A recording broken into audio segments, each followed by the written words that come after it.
Welcome. Thanks for coming to our discussion, Without a Map, Staying in Clay, with panelists Dawn Holder, Eric Cow, and Courtney Leonard.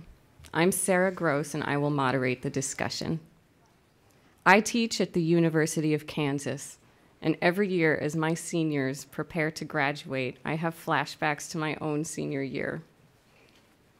The horror of parting ways with my close-knit friends and my comfortable college studio had me paralyzed. I felt alone, and I longed for models to look towards. Over years of getting to know people in the clay world, I've been fascinated to learn about the different paths that they took and the various philosophies that guided them through an exciting but challenging time. I chose to speak on this subject with 3 different ceramic artists: Dawn Holder, Eric Cow, and Courtney Leonard.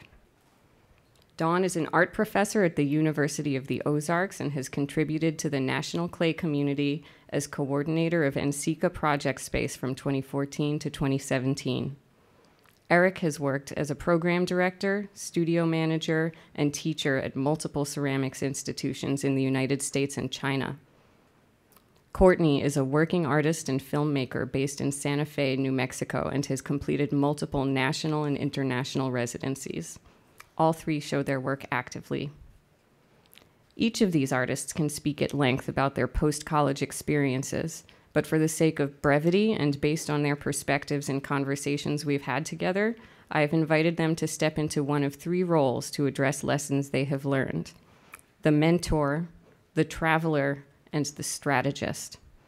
Each panelist will speak for about 10 minutes, followed by a question from me before I invite questions from the audience. We will begin with Dawn Holder, the mentor. Yeah. Dawn.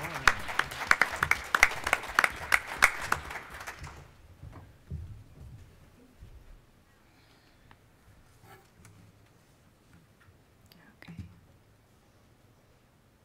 Hi. My name is Dawn Holder. I'm currently Associate Professor of Art at the University of the Ozarks, a small liberal arts college in Arkansas.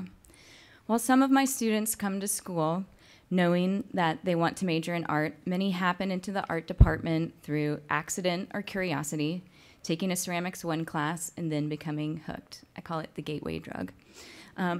While these students build their passion and hone their skills, I help them figure out their goals and plans so that they can sustain a creative practice after graduation.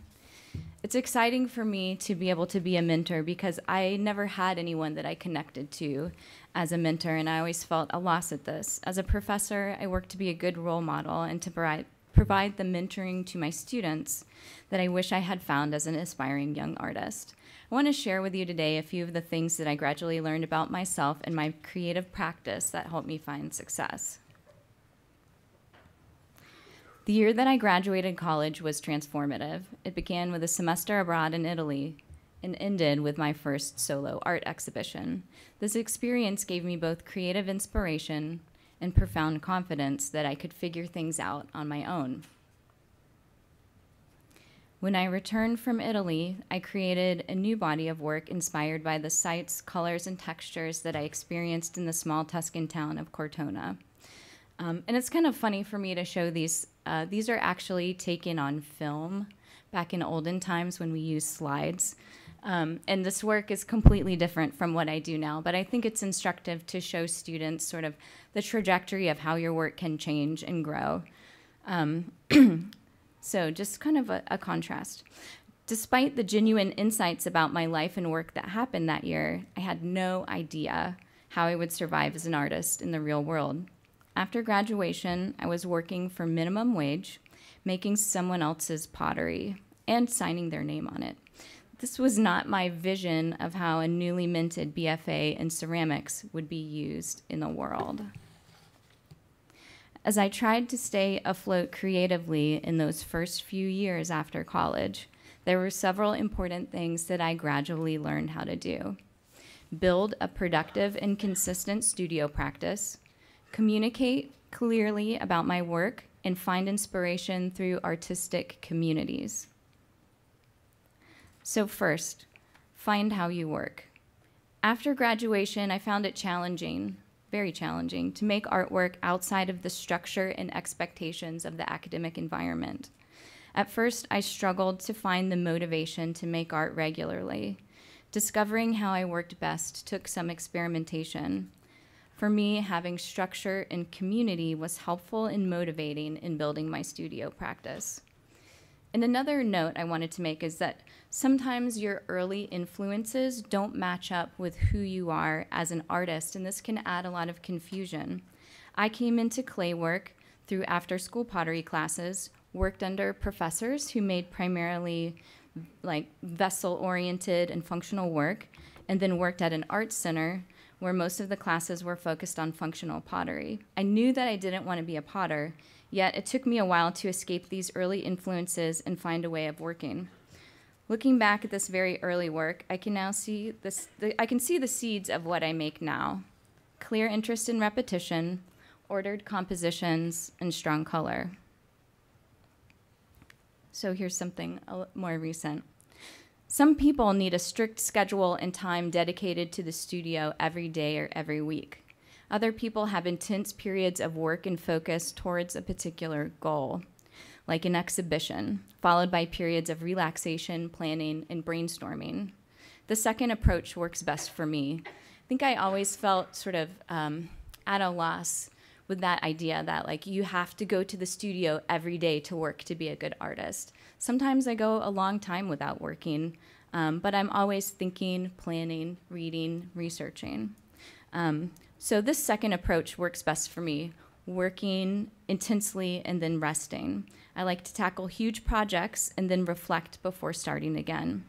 The important thing to remember here is that there is no one right answer in figuring out how to pace your creative practice.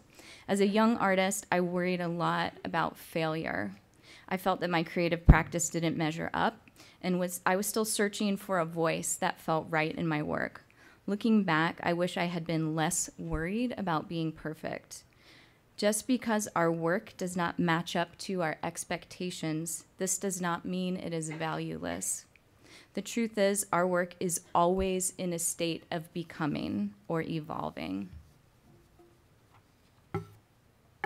As a more mature artist, I realized that working in multiples is an important part of my aesthetic, a practice I took from my years working on the wheel making pots and vessels. This piece is made from about 1,100 4-inch by 4-inch blocks of porcelain, each with about 85 to 90 blades of grass. While I don't want to make thousands of cups, I don't mind making thousands of components for an installation. As a goal-oriented person, I have also discovered that I am best motivated by concrete deadlines and now use these to pace my creative work throughout the year. I keep careful track of exhibitions I am working towards, regularly set aside time for research, and apply for exhibitions, competitions, and grants. I think one thing I didn't realize when I first wanted to be an artist is the amount of paperwork, time, and energy that you have to put into that part of your practice to be successful. Always having the next thing to work towards is part of how I stay motivated, and the internet makes finding opportunities easy. Of course, there are tons of art-related pages on Facebook and Instagram to follow, ArtSpace mailing lists to find shows too. When I see shows my friends and students might be interested in, I make a point of sharing these with them too. So the research isn't just for me, it's to share. Once you have exhibitions planned, make sure to stay on track with all of the required paperwork, as well as making work in the studio. Be the responsible artist that people trust and enjoy working with. You know, not the one that has to be chased down and sent reminders to keep on track. Second, communicate clearly. When I first began to apply for shows, grants, jobs, and residencies, I found that I needed to articulate clearly and concisely what my work was about. I realized that an important part of being an artist is communicating to others about your creative practice. Most applications and exhibition proposals will require a written statement about your work. Some artists are very resistant to this process of writing about their work, and I was at first too. But I found that writing helps to clarify my creative goals. By articulating what is important about my art, I am able to make choices in the studio that add clarity to my creative vision. If If the thought of writing about or talking about your work makes you nervous, remember, you are the expert on this subject. Being able to communicate skillfully about your work will open doors as you begin proposing exhibitions, applying for grants, or speaking about your work to that curator you just met at an art opening. When writing or talking about my work, I find it helpful to start with the big picture before diving into specific details. Keep a sketchbook where you can jot down notes and thoughts as they arrive. Often when I'm working in the studio, my mind wanders in unexpected directions. I make sure to write these thoughts down before they flit away. These thoughts often become central themes in my artist statements. Speaking about your work is just as important as writing about it, and being good at this takes time, patience, and practice. Practice a few intriguing but concise sound bites that are ready when someone asks you what kind of work you do, because that's always the question they ask, right? Oh, what kind of work do you do? You need to have a good answer for that. Write these statements down and memorize them, especially if you have trouble talking about your work off the cuff. As you continue in your career, you will be asked to speak about your work in a variety of contexts, whether in a casual conversation, gallery talk, or formal artist lecture. You will want to sound intelligent, insightful, and passionate about what you do. There are a variety of things you can do to improve your ability to communicate about your work. Get feedback from others on your own writing and speaking, or make a video of yourself and then watch it and critique it. Since we're all used to critiquing, don't forget to critique yourself. Read and research the writing of artists you admire. Take the time to read regularly. Helps you understand how to communicate about art. Read art reviews, critical theory, interviews with artists, and writing by artists about their own work. Sometimes hearing how someone else describes their work can be incredibly helpful. Gaining some critical background expanded my vocabulary and helped me build a conceptual framework for articulating my creative practice, which made it much easier to talk and write about my work. The last and probably most important factor in finding my way as a young artist was being an active member of a strong creative community. For the first several years after graduation, I lived in Ballroom Studios, an alternative art space with 4 other artists, and I was an artist in residence at a local fine arts center with a strong ceramics program. Being part of these 2 communities not only helped me build a network of creative connections, it also built my confidence and gave me space, both physical and mental, to experiment with my artistic practice. I was inspired and motivated just by being around other artists, and being around other creatives continues to be a key influence in my life. As a secretly competitive person, hearing of others' success makes me want to work harder. In ceramics, community often forms from the need to utilize space and equipment in an economical way. Whenever possible, work within these community spaces to create a shared sense of ownership and connection. Residency programs can also be a great way to find and build your community. In these spaces, your primary focus is in the studio, but there are usually opportunities to meet and connect with the other artists in residence. While some residency programs are just a few days or a few weeks long, others can last a year or more. My first residency was at the Hambidge Center. I was there for 5 weeks of studio experimentation, and it also led to an amazing job as director of their new ceramics program. Working at Hambidge for several years gave me continuous access to a flow of talented resident artists and the space to create the body of work that eventually got me into grad school. My year-long residency at Red Lodge Clay Center was almost like an extension of grad school, which at 2 years seemed too short. The work I created at Red Lodge became foundational for my creative practice over the next 10 years. While I was there, I made close connections that continue on in my life today. I am now part of a feminist art collective that meets regularly to critique each other's work and plan exhibitions. Being part of this collective has made me think more critically about my own work and has helped open up a number of opportunities that I wouldn't have found on my own. Wherever you build your community, create an environment that values trust and cooperation. Use the success of your peers to fuel your own ambition and courage. Don't be afraid to troubleshoot problematic ideas by bouncing them around with your peers. Share opportunities and plan exhibitions together. In a highly competitive world, aspiring artists should remember that creating a life and building a career does not happen right away. Be prepared to put in more hours than you imagined. Be prepared to motivate yourself, to believe in yourself, and advocate for yourself. It is important to allow for some trial and error, some failure, and some rejection, especially in the beginning. Sometimes possibilities unfold slowly, and it can be difficult to see how one thing might lead to another. Trust that it will. Find out how you work and what motivates you. Find a creative tribe and grow with them. Find places to share your art and don't be shy about it. Above all, believe in the worth of your work and the value of your path. If you feel lost, go to the studio and draw your own map. Thanks and good luck.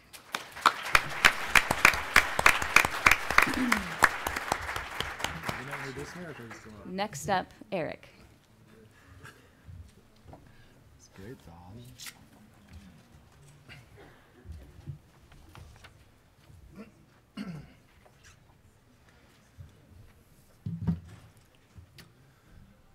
Hey everyone, can you hear me? Is that better? Okay. Very happy to be here, and great to see some old faces and many new faces. And I'd also like to thank Sarah Gross for getting us together, as this is a subject that is on everyone's mind, but so few people talk about it. So I hope you guys can be forward with the questions that you do have at the end of this talk, and I think we'd be most gracious to answer them to the best of our ability. My portion is about travel, being the traveler, and I'll be very clear that it's not a vacation, right? We travel because we want to be changed. We want it to be changed by culture, we want to be changed by experience, and ultimately that's what we want our work to do. And so traveling, just keep that in mind as we work through my presentation, how these places have changed me and how it has influenced me to make better work and be a better creative individual. A good starting point for students concerned about staying in Clay is the awareness of your knowledge in the field.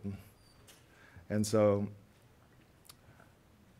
you should know your personal conditions, what you're making, and your financial responsibilities. While in school, students are surrounded by countless experts in a variety of fields and unlimited use of utilities that is really unrealistic in the real world, right? Yeah. On a personal note, there's so much to consider, like your tuition, your insurance, your car payment, your car insurance, your utility bills, going out with your friends, buying presents for your birthdays, and all that stuff. Be really aware of that. And just know that while you're in school, all the resources that you have goes far beyond the ceramic studio, right? And so just know the truth is that you'll face the least amount of financial and professional support as you wave goodbye to your institutional past, so be prepared. I was fortunate to spend summers working for Untitled Arts. I was lucky to start my career in ceramics in high school, and career meaning having heavy interests, and I was able to start very young. And Untitled Arts provided me with a studio and housing and food while I was in college. And beginning the summer of my freshman year, I was able to have this position grow with me. So eventually this income covered many expenses during the academic year, but more importantly, I met amazing artists of all mediums and formed a very supportive community. This type of employment taught me how to run a studio, utilize knowledge I learned throughout the year, and the knowledge I learned in college I was able to use in teaching during the summer. I was balancing budgets and teaching daily lessons and technique, and my commitment lasted a total of 12 summers, immediately becoming a resident instructor after I graduated from university. And so that is something, that's such an incredible gift to have that as a foundation. And so I would like you guys to begin to understand how someone gets to go travel, because it does cost some money to go around the world, right? During college, we had access to the machines and the equipment and knowledge of various departments. You had people who could help you with financial questions. You had student government. I learned that 1% of everyone's tuition in the 30,000 students in this university contributed to student services, but this funding was only accessed by a very, very small amount of students, which means there's a huge amount of money to get you places. And little things like that are overseen by a lot of young people. And that was a major avenue which I was able to access in order to find my way into acquiring resources and knowledge of staying in Clay.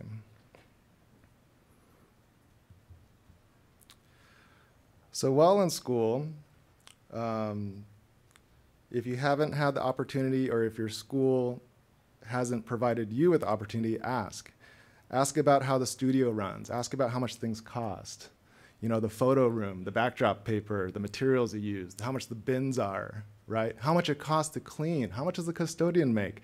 And all these things will really inform you on the understanding of what it really takes to become an artist. The answers are really all in front of you. If you haven't taken the chance to pursue institutions such as Anderson Ranch, Haystack, Watershed, and Cray Garden while you're in school, and you're about to graduate, you really missed out, right? There's lots of programming. These places will do for what Untitled Arts did for me, it'll do for you. You put in your time, you meet world-class artists, and maybe even more importantly than that, you meet like-minded students who are pursuing these opportunities during the summers to excel their career forward. So that part is also very, very important, and I encourage everyone to participate in those summer programs as much as possible. After graduation, with some rejection from various places, I was able to move forward because of the options that I had in hand. And the idea of travel didn't come from my formal education, but actually come from my teaching, and my teaching included teaching adult students. And so it didn't necessarily come from my BFA education. It came from my family, their ability to move, my personal friends I grew up with who were also travelers. All these things really influenced me to allow me to go out into the world. I did have an opportunity to be an assistant for Jun Kaneko in his Omaha studio, but that required a 3-year commitment. And from the information I learned from the people I respected most, traveling when you're young is life-changing, and you will never have an opportunity again, because when you travel when you're much older, it's a completely different experience. And so that is where I started. Finished undergrad, took off, went around the world. And in addition to being inspired by other travelers, I had this chunk of money saved, right? Because I had this great job. And Untitled Arts was willing to employ me, so I knew that even if I spent all my money, I would be able to come back and I'd still at least have this summer job, right? Which was really great, teaching workshops. And so that was the foundation and the permission and the resources I had to move and leave home and be changed by the world.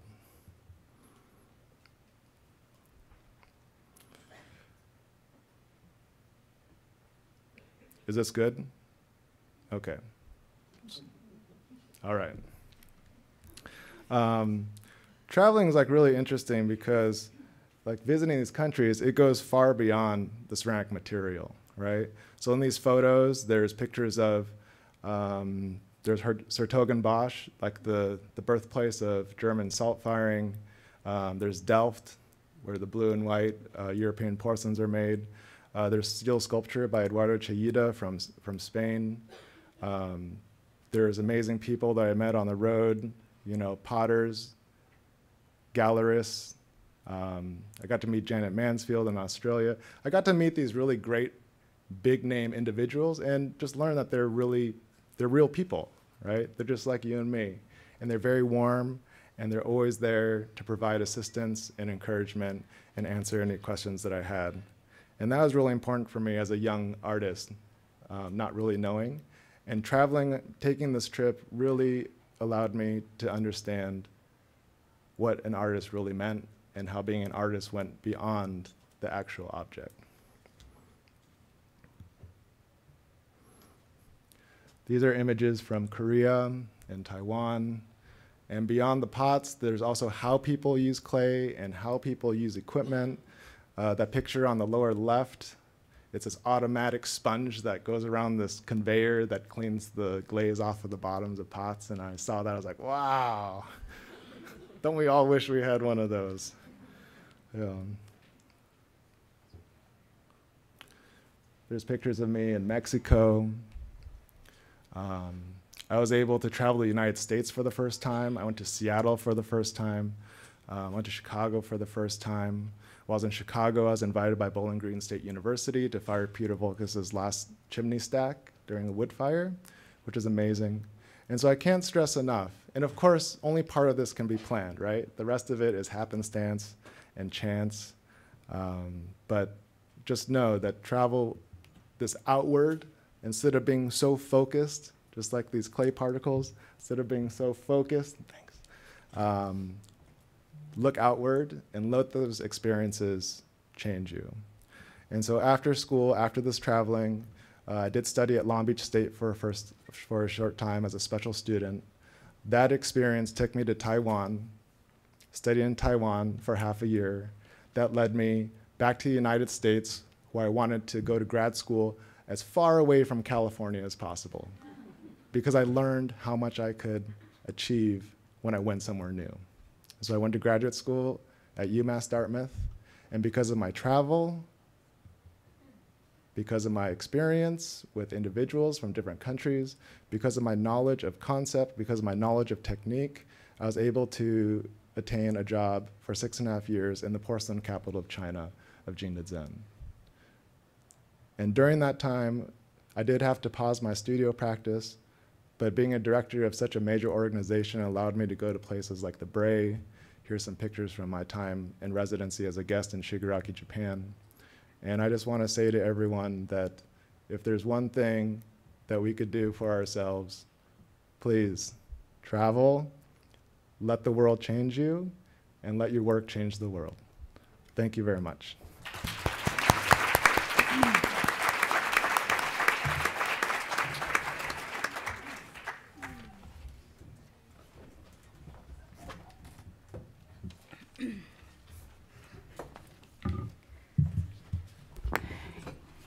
Yay. All right. So I'm going to free for all this just so we can get to the Q&A. So I might go kind of quickly through this, but you'll get the idea. So I'm the strategist, and I work a lot with language in my personal practice, so I wanted you to know what the hell that meant. So a strategist is a person skilled in planning, action, or policy, especially in war or politics. I play a lot of war and politics, and you have to kind of think about your idea and path as being one that you have to plan and strategize yourself. So there's no rhyme or reason to it, but I wanted to give you these prompts. Don't buy into the ideas others have of you, okay? So people are gonna second guess you. I was always voted most likely to protest in high school, so I don't allow other, critique comments or whatever to hold me back. So don't buy into those concepts. Don't become an object on a scale to be weighed and measured, all right? You're not the object, you're making the objects, okay? Be the structure that holds yourself together. All right, every component, all of that clay, all of that cellular structure, you are that, and you need to keep yourself going and together. Work every day, play every day, and care for yourself every day. I have to admit, I'm an honest person. That third part, I'm not very good at, okay? But I wanted you to know that we need to be mindful of caring for our bodies. I have been on cement floors for a long period of time, so I go straight to those memory foam mats, and if you use your 50% off coupon at Bed Bath & Beyond, you can get a really high quality product, okay? And make sure you stand on it. And I also recommend New Balances, although they're coming out with new styles and they're not as like nursey funky, but I would highly suggest that as well. All right, so how did I do it? My 4 years was divvied up because I was always conscious that my family, you know, we were okay, but we didn't have a lot of money, okay? So I'm also indigenous. My nation is Shinnecock from Long Island, New York, and so I had different reasons for why I chose the path that I chose. So I went to the Institute of American Indian Arts. First, you got to get accepted, all right? So do your studies. If you don't have a good arts program in high school, I'm not sure the age bracket that we're working with here today, but there's a lot of resources depending on where you're at, co-ops and whatnot, that if you have a passion for the arts and you're not getting it from your schools, you gotta take your Saturdays and go and find those local resources. So long story short, I went out to the Institute of American Indian Arts in Santa Fe, New Mexico for 2 years, and it was a 2-year program, and it financially was something that I could do.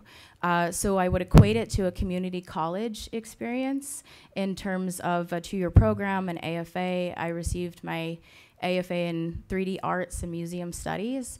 And then I really had to push when I transferred to Alfred for my undergrad to make them take my credits, okay? And in some cases, you have to advise yourself. So you have to be proactive in this like strategizing war politics path, where now that we have lots of internet, before, I'm dating myself, but like before, I did not have as much access. So you can pull up your curriculum plans, you can map out your years, and you can request, because you're paying for it, what your kind of planning and path is. But please stop going into the advisory room without having done your homework, okay? Because otherwise somebody's gonna be there, they're super busy, they don't have a lot of time, but they, you know, they're kind of required to have you.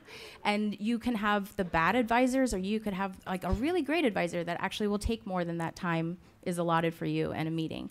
But at the same rate, if you're there and you have done your homework, that meeting goes by real quick and they know what you want and they're just there to kind of aid you. So where else am I? So the transferring of credits, becoming self-resilient, study the catalog, how long do you want to be in school? How much money do you have? That was kind of why I didn't take the kiln building class at Alfred that I really wish I had taken, because it was a really great instructor at the time, but I was on a tight kind of budget and schedule, so I did summer courses and whatnot to make it work. So if you don't realize by now, you have to hustle, okay? And that's not gonna change in your independent art practice. There's no sleep till Brooklyn, all right?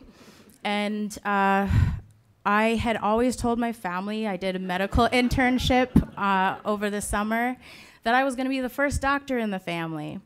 But then I did, you know, the art path, and I kind of was like, you know, I'm gonna be an artist, but I did the museum studies. And I did the museum studies because at first I was trying to appease my parents, because they were like, how are you gonna live? And then I realized that when I took museum studies, I love museum studies, and it has actually kind of increased my capabilities and critical discourse, and I'm like a MacGyver when I get into a space, okay? And I didn't get that from just one spot in my life. So museum studies, I really wish all of our curriculum built in exhibition design to our coursework, because I get students that don't know how to put D-hooks on the back or how to mount their stuff, or all the things that you like, you have to have those trials and tribulations and errors.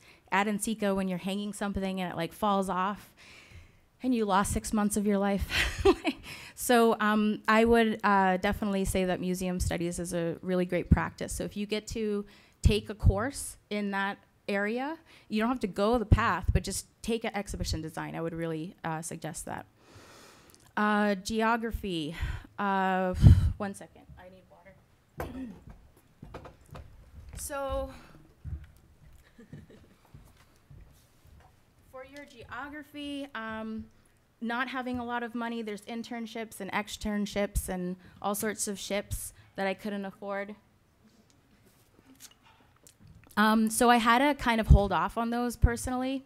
I still met a lot of cool people along the way, but I haven't really, honestly, and I'm an honest person, I haven't been able to do the residencies until the past couple of years. And I've traveled all over the world, but I get paid to do it now. So, so that's kind of the other aspect is think about traveling where you want to work if you're going to invest in a program, think about, do you want to live there afterwards, okay? Because you just spent a couple of years building your community in that specific area, and then you left them all.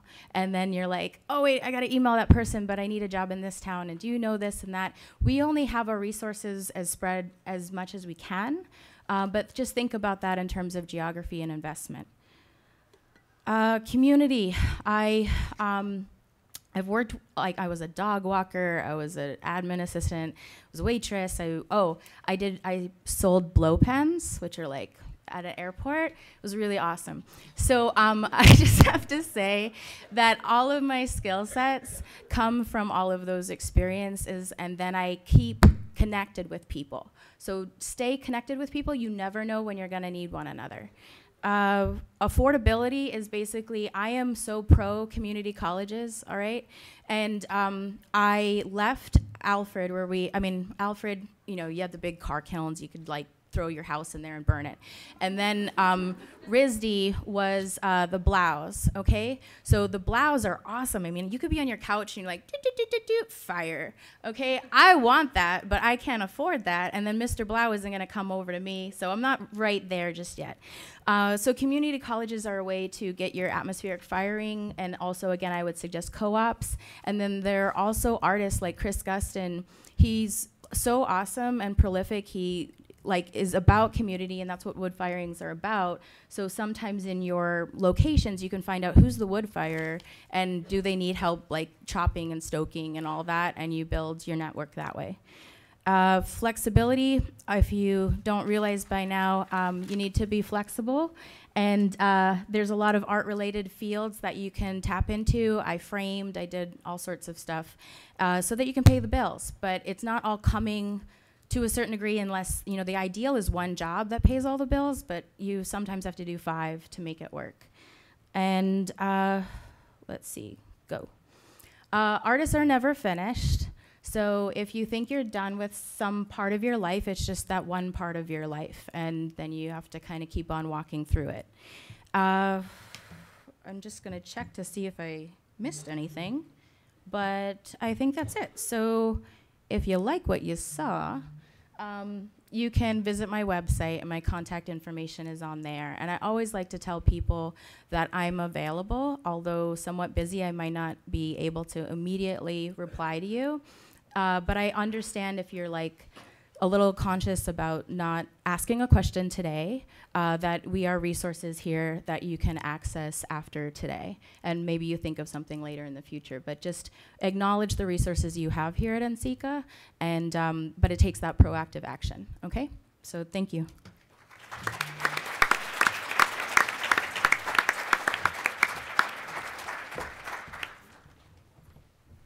Okay, again, our panelists are Dawn Holder, Eric Cow, and Courtney Leonard, and my name is Sarah Gross.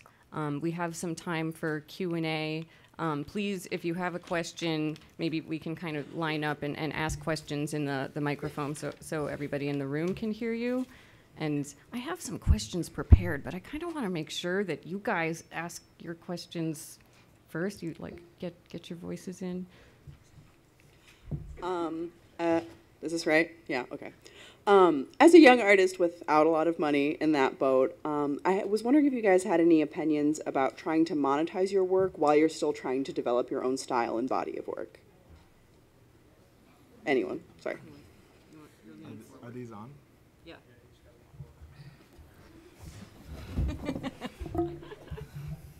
Test. Hello. Or it could come to me. I guess the question is like how you monetize your work. Courtney I think she said something that's really crucial for you guys to understand. Like even when I was traveling, going through school, it was like before internet, right? It was before smartphones. And our experiences are the past, and you guys are the future. But I will say my education taught me it told me to be very cautious of when and how I delivered my work into the world. A student who delivers their work too early into the professional world can cause serious harm, especially today with internet and images and access to bios, but if you have strong feedback, strong backing, and you feel that you're ready, which I think young people are brighter, smarter, and moving even faster than my generation, I would say go for it. But I would say be cautious about how you do it and just look at the long run. And we're all about making choices in this world and in this profession, and we just have to really own it. And I hope you could find a way to make that very difficult commitment. Yeah. I just wanted to ask you about the monetize part. Could you expand on what you meant by that? Especially with pottery, I think one of the most immediate ways to support yourself is to sell your work. But I think that it can be difficult, especially when you're young. What if you stumble upon something that's really in the beginning of your process, and then you start making money, and then you're kind of stuck selling that? Yeah, I'm good at that. So, so I work a lot in an installation kind of spectrum, and I don't, although I have galleries now, I was mindful not to sign anything for a while, because I didn't want the gallery to tell me what I should be making when I still felt like I had a broader conversation that I needed to do. So what I mean by that is I don't make the same thing over and over again, and I think that it's important to realize that you have control, and how much control do you want to give, and at what time do you do that? So at the time that you're leaving undergrad, I would probably say you're still exploring, and that I would suggest not to be tied down to the thing that gets you the new car, unless you're like, I really want that new car, and I'm okay with like giving it up for right now. There's both ways. I went the way of not having the new car, and I appreciate that. And in terms of monetary aspects, like right now, as an independent artist, I have to choose whether I want to throw a lot of mugs in a month to make the same amount of money I can make in one sculpture. And so I have to weigh out what is the priority in terms of monetizing my practice and my time. But it took me a while to get to that point, so I did make a lot of mugs. So there's a lot more I could say about that, but I wanted to see if anybody else wanted to respond.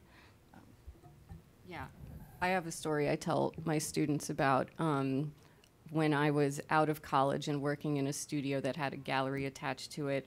I made a bowl that was nice, and my boss said, if you make 200 of those, I can sell all of them.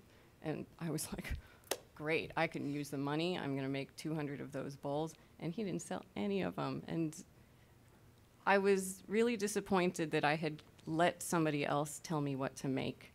And so I think I'm pro selling your work. I think it's a really rewarding and wonderful experience. But just remember that you should be the one guiding your work, and not the market and not other people. Thank you very much. Hi. I was just wondering if you guys could sort of talk about maybe your experiences with like finding the balance between art and sacrificing time with family or significant others and things like that, because it is a field where you have to hustle a lot and make those decisions which don't always resonate well with those people who aren't within the art-related fields. Yeah, there's no balance. No, it's just giving it up, kind of. I think one of the hardest things about being an artist for me is, like, especially in my early years, I moved to a new city, even a new state, probably every 2 years. And so each time I was moving, you know, for an opportunity, having to make new friends, having to make a new community, and then leaving that behind. And so that was really challenging. And then once I decided that I wanted to be a professor, there are so few jobs that are available that I ended up moving to a state where I had no connections, in a small town where my husband is having trouble finding a job. And so, like, for me to pursue what I wanted, he's had to sacrifice and reevaluate what he does with his career to be able to support what I want. So I think it is a challenge, and you have to just sort of prioritize what is the most important thing in your life. And I will see, looking back, I really value that I have connections all over the country, and I make an effort to try and keep in touch with those people, to figure out how to collaborate on exhibitions with those people. Even though they may not be in my daily life, now I have this amazing network. So I think there are ways to kind of turn it into a good thing as well. I left my family for a month to be here. So I think that you have to, the balance part for me, just to share my own experiences, my daughter is 7 years old, and when I was pregnant with her, I had a solo exhibition that I had to get ready for, and she would not come out. And so my husband has a picture of me like welding my kiln shelves, like this baby's developed, I'm done, and I needed to get the show done. Long story short, when she started school, I realized the value of time. My husband and I are, my husband's a painter. So we both are artists, which can be difficult, but at the same rate, we understand what one another goes through. And it is a lot of balance of sacrificing and narcissism and conviction and passion. And so you have to find the time. So when she started school, I got 5 hours and I don't stop. And my husband sometimes has to remind me to eat like properly and drink fluids. And so I'm not a good healthy example, but I do know that I just make. And I think, meeting the people that are up here, they're also that way, where there's no rhyme or reason, and that's why this is without a map, because we're all different experiences here. But I think your passions are gonna drive you to some of those resolves, and hopefully you'll have people that will support you and understand that around you. So, yeah. Yeah, I agree that it's a challenge, and so I'm just gonna flip that question and add being young and single and mobile is great for pursuing opportunities. So date around. Don't settle down. Okay. Thank you. Hi. I was, I guess, just thinking a lot of the conversations and topics that we're talking about today, from my experience, aren't talked about very much. And I was wondering if you had any recommendations of ways to initiate those conversations and places, I guess, to look for more information. Does that make sense?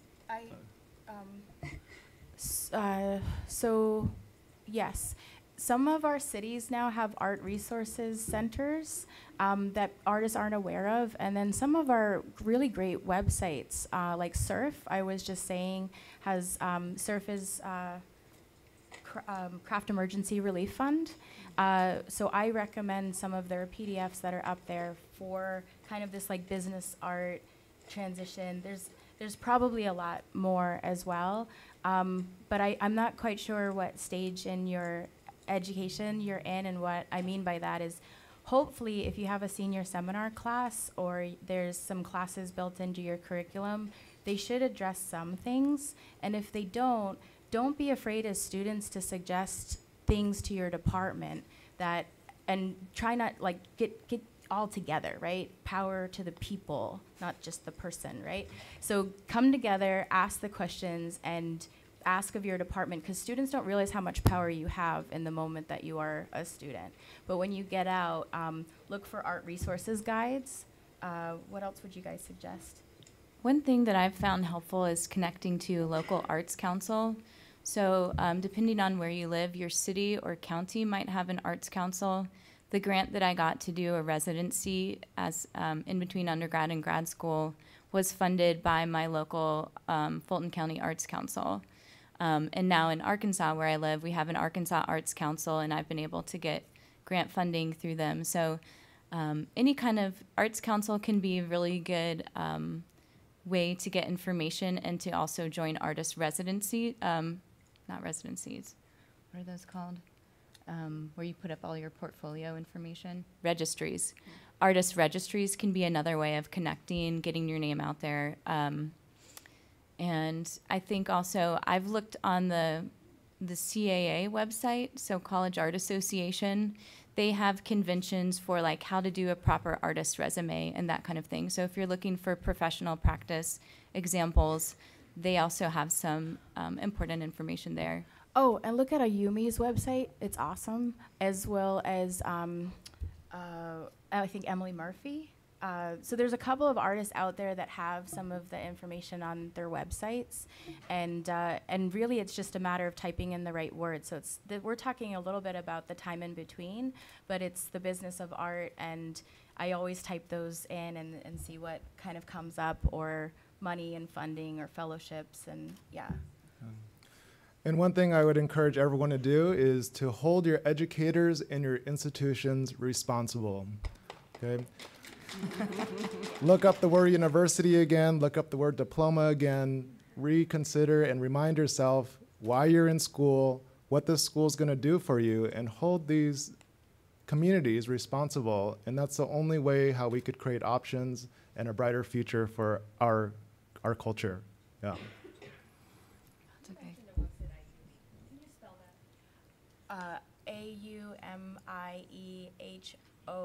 Aumiehorie. Anybody else? Did I mess up? Yeah. Is that right? I think. Yeah, you got it. Yeah. Okay. Can you do it one more time? Aumiehorie. The back page of her website has a whole lot of information on it. AYU. AYU. AYU. AYU. AYUMI. Yeah. We'll write it for you after. Yeah, we can. Oh, yeah, we can- AYU. Sorry. Also, NCECA is a great resource, and a lot of their panels are filmed and then put on YouTube. So I've looked up some things like panels about how to pack your work properly, which is a really important skill. So you can utilize YouTube and utilize institutions like NCECA that share information. If you missed a panel, go in a month or two and see if it's up, watch it. And I, in my earlier career, made a lot of connections just informally through kind of making my interests known. And so, like, I got a summer apprenticeship with Keith Krieger, who's a potter down in Austin now, because my parents went to a Passover Seder with Keith's uncle or something like that. So just, like, talk to a lot of people and make yourself known. And that's not the only opportunity that I've been connected with through just random connections. Oh, and the other thing too is, remember, if you get to a point where you've passed that part in your life where you're like, oh, I'm good, give it back, okay? So, like, because you're right now, imagine yourself in 10 years sitting in an audience like this, and there's going to be some young ones that, like, need kind of some guidance. So turn around and just introduce yourself to one another, or go have food at, like, the restaurant together. That's the kind of the awesome thing about NCECA and the randomness of clay people. So so seek one another out. Thank you. Hello. My question sort of comes from a semi-snarky, cynical place, but I had a colleague at the university that I go to last year tell me to my face that I wasn't going to get anywhere in the art world unless I suck up to people. Direct quote. Yeah, I know, it sounds pretty nasty, right? And I also had a class with a professor who said, go to art openings. It's going to be awkward. No one actually wants to be there. No one actually cares. But, like, you actually have to go talk to the gallery owner if you want to get a show. So, like, you have to go to the opening so you can talk to the gallery owner so you can get into the gallery. And it just kind of reinforced to me, like, the institutionalization. Mind you, this person is, he has 1 foot in the fine arts and 1 foot in crafts, and really fantastic professor. I have nothing against him, but I'm curious to hear your feedback on his words, because I don't really necessarily feel that to be true, and if it is, I don't want it to be true, and I want to push back at that with my own work, so... Well, I would say one of the most important experiences for me, like right after I graduated, was connecting with the Alternative Art Space Ballroom Studios. And it was a 5,000 square foot loft space for $1,000 a month. It didn't have heat. It only had 5 windows. It was, in retrospect, kind of shitty place, but we made our space there. So I shared it with 4 other artists. We each had, like, a bedroom and studio, and then we had about 2,000 square foot of gallery space. And we curated shows, and we created the community that we wanted.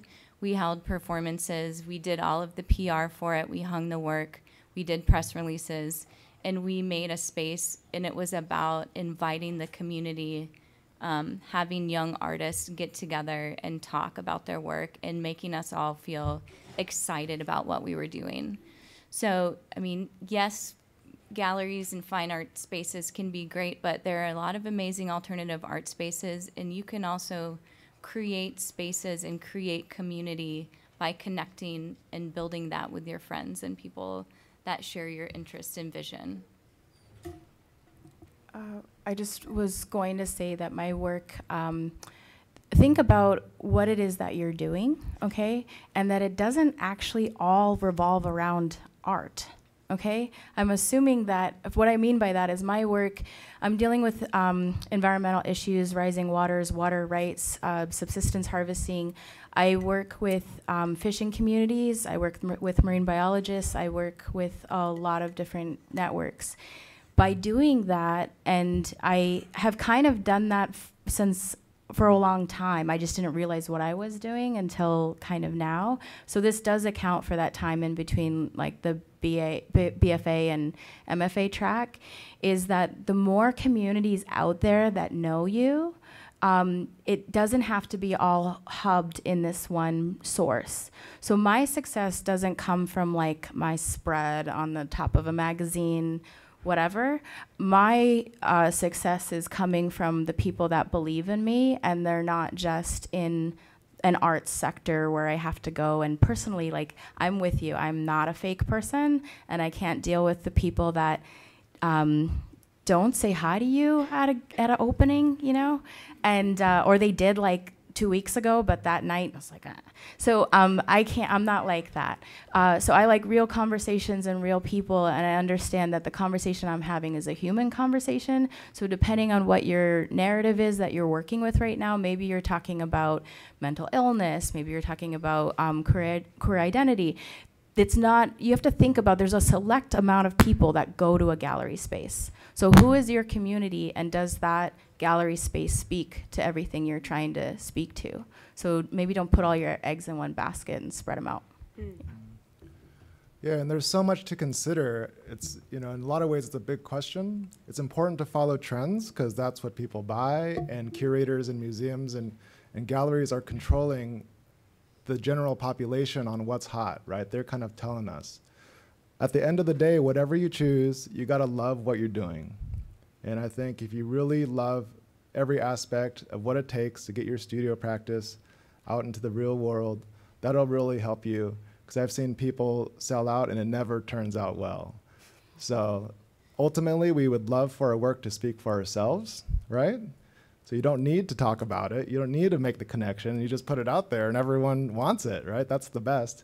And we also have to take time to be realists about where our work is and where it stands. And if we could take a combination of all those ideas, I think you'll be really healthy in the future. Thanks for that question, and I'm afraid that has to be the last question for today, but we can meet you guys in the hallway to talk more so that there's room. Thank you. Thank you. Thank you. Thank you all for coming.